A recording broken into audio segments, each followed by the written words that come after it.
All right, hello everybody, and welcome to my SMART Goals presentation. I'd like to start off by saying sorry about my voice and any occasional coughs that might occur. I'm getting over a cold right now.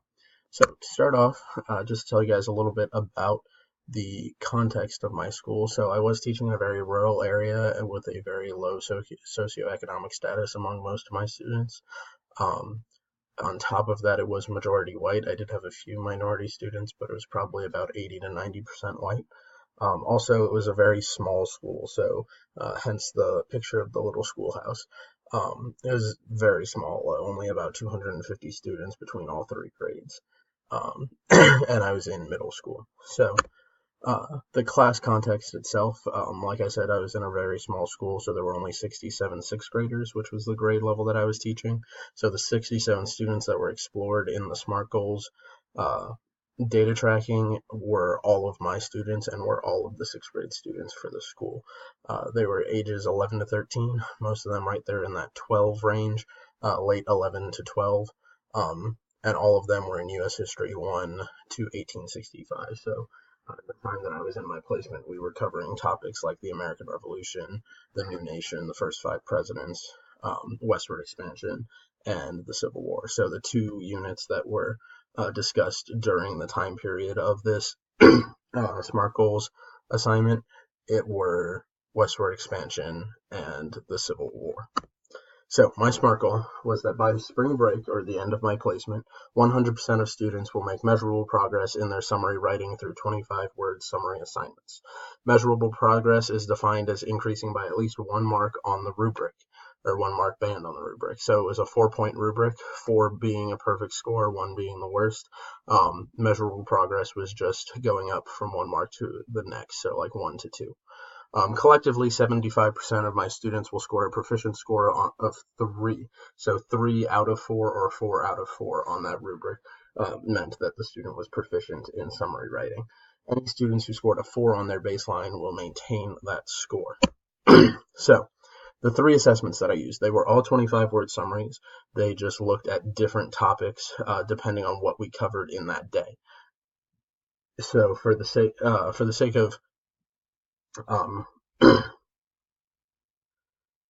readiness and content knowledge, I wanted to make sure that the summaries that these students were writing were based on the content that we learned about that day. So the pre-assessment was on one of excuse me.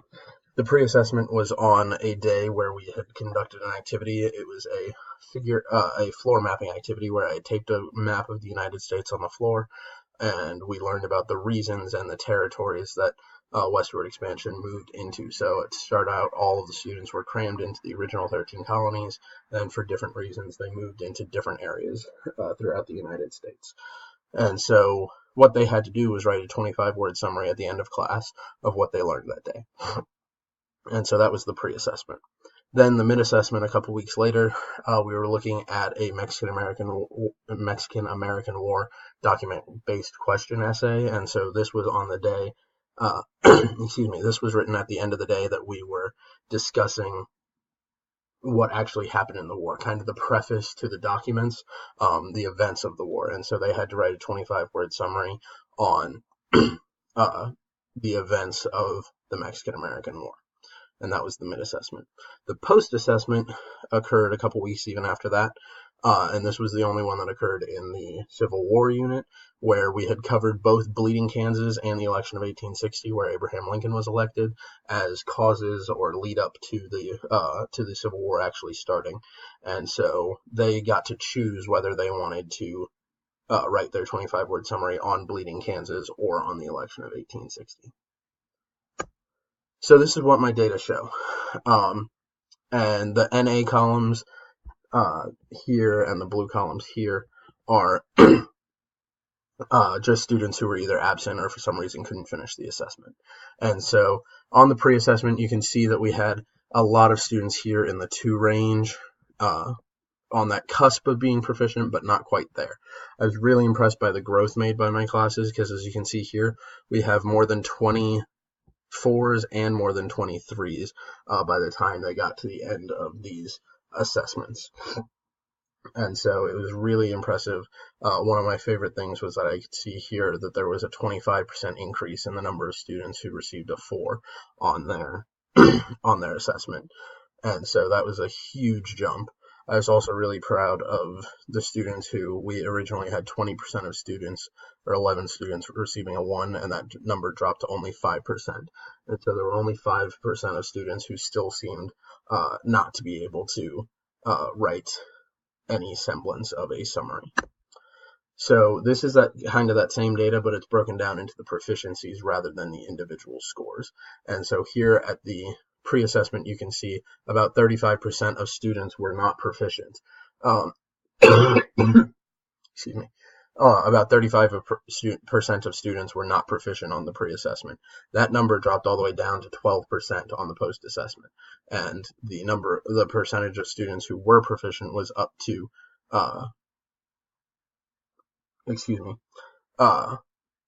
that's 35, not percent, 35 students, and then up to 40, up to about 45 students were proficient on the post-assessment. So the 3 main strategies that I used to help instruct on 25-word summaries. The first was feedback that I provided. Feedback that I provided to the students. Mostly that was on the pre-assessment. So these are 2 examples from the 2 students that I focused on in the micro study. And so I always tried to start with a positive comment and then tell them kind of where they were lacking. I also always tried to sign my comments because I wanted my students to know that this was me putting the care and time and effort into these, and not my CT. So I wanted to be able to build that relationship of care and trust with them. The second strategy was this summary building exercise. This is only one slide from that summary building exercise. But the main point of the exercise was to lay out these 3 steps that students should follow when writing this. They had to identify the important ideas, describe those ideas, and then after they've described them, condense that down into the target range of 25 words. And so that was the goal of the summary building exercise. And third was just practice summaries. So for example, this practice summary was the day after we had decided on what topics different groups would focus on for their summative assessment for the Civil War. And that summative assessment was making movies about a certain topic. So they had to choose the topic, and then they had to write this 25-word summary as practice on the topic that their their group had chosen. I was unsuccessful in achieving my SMART goal. So I did achieve the first part where I wanted 75% of my students to reach proficiency, where 77% of those students reached proficiency. And then on the second part, I was not successful because only about 67% of the students made measurable growth and or kept the maximum score rather than 100%.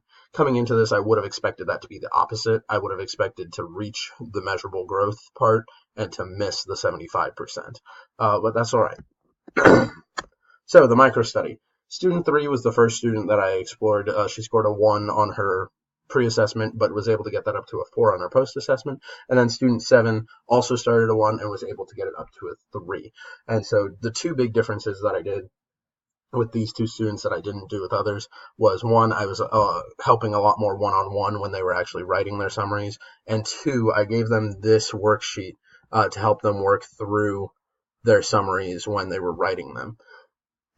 And so this worksheet walks them through those 3 steps that we focused on in the summary building exercise. And so while they didn't necessarily use it, as you can see here in their post-assessment work samples, you can see that they didn't necessarily use the entire thing. It still made them stop and really think through the process of writing the summary rather than just throwing words on the paper. So, general comments. I don't think I was very clear on the pre-assessment. On that first day, I had one student come up to me and say, "Hey, Mr. Miller, are we supposed to write this on, are we supposed to write this on what we did today or what we learned today?" And at the moment, my brain was not processing that those were 2 different things, so I said either. But when I got those summaries back, I realized that they are 2 very different things. So I was not clear in those instructions.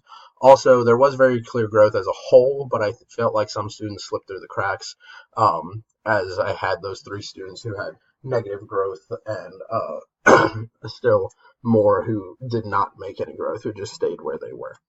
Um, Also, I thought the extra help to the students who I was working with the micro study with made them feel uncomfortable and singled out. Like the first thing they said were like, "Oh, are my grades this bad that I need extra help?" Which that was not why I chose them, but it just seemed to make them feel a little uncomfortable with what was going on.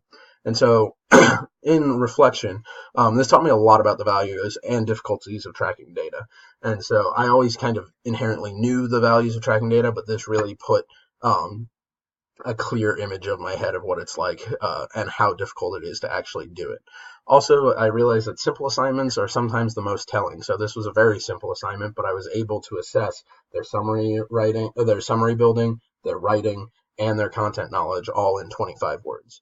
So moving forward, I really want to try and improve on my efficiency in tasks like this, like tracking data, because I really clearly see how much this helped me, but I had to put a lot of time and effort into creating this data and grading these assignments. So that is all I have. Thank you guys for listening.